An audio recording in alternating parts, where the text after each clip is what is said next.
made a video a couple of days ago for my friend Swizzy D, and a lot of people commented and watched it, and I really appreciate that. So I'm going to show you the rest of my knives, or try to.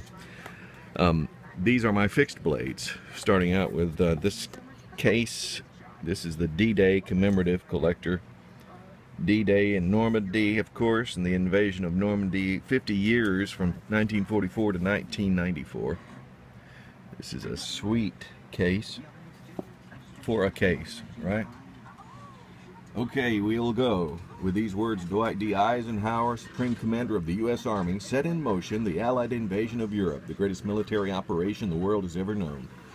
And it comes with a certificate of authenticity. It is a limited edition knife, and I have it sort of wrapped up to prevent it from rusting. So it does have a coat of frog lube across it. You'll have to overlook that. It does look nice with that coating removed. But this is it.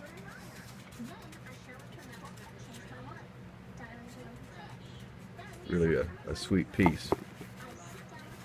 And yes, I keep it pretty much protected as much as possible anyway, considering.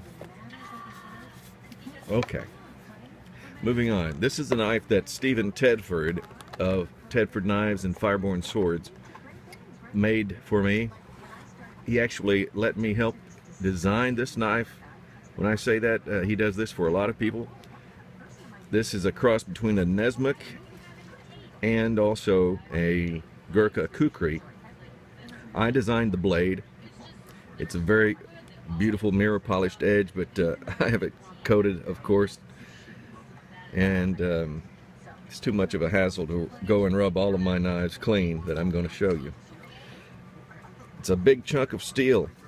Stephen said that this knife was unlike any he had ever made in the past, and in his opinion, it would be perfect for chopping down a sapling or anything from that to skinning a moose, or spreading a peanut butter and jelly sandwich.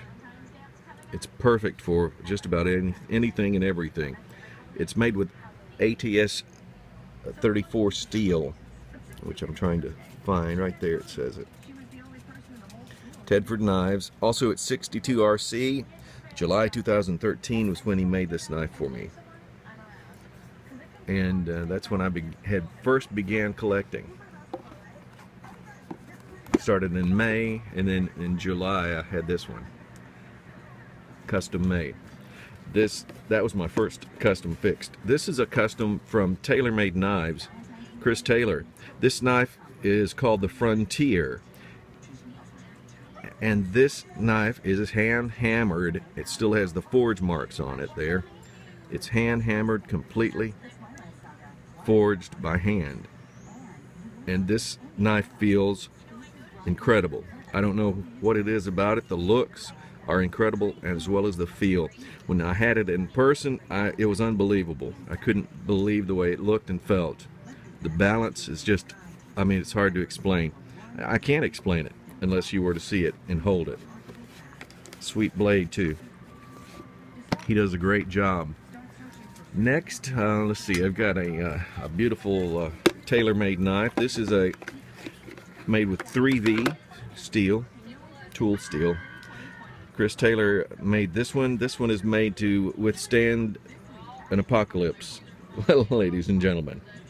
I mean that because Chuck Richards of Chuck Richards Handmade Knives, my good buddy, took this blade and put a full flat grind on it himself. He reground it, and then he sent it, I think, to Peters. He sent it off and had it deep cryoed. So it's been deep cryo treated, heat treat, and it will definitely last. It's a big sturdy chunk of steel. Next, a knife that was given to my dad, and he gave it to me before he died. It's made out of a two-man crosscut saw blade.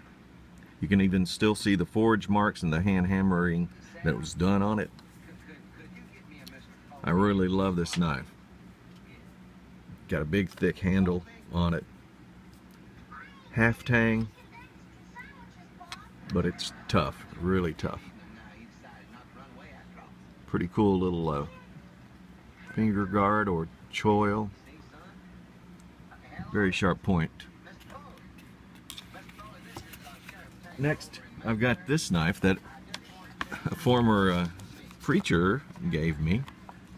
He talked a guy out of committing suicide with this knife, and gave it to me when I was about 16 years old. I was a kid, and my cousin told me, he said, "Hey, I can sharpen that blade for you."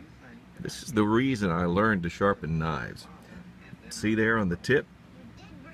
My cousin, who was a couple of years older, and I trusted, said he could sharpen that blade, and that's the job he did. I promised myself then I would learn how to sharpen blades, and I now do. Solingen, Germany is what it says. Solingen steel. Great knife. This is an old camper knife that I had, a scout knife, boot knife, whatever you want to call it. Here's an interesting piece I think you might hopefully find interesting.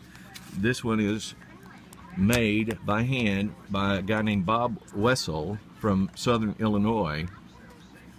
It's made with a burl oak, that guard as well, a walnut handle, and the blade is pre-World War II, manufactured in Germany. That's a manufactured German blade. It says Federherr Aberson, Solingen, Germany.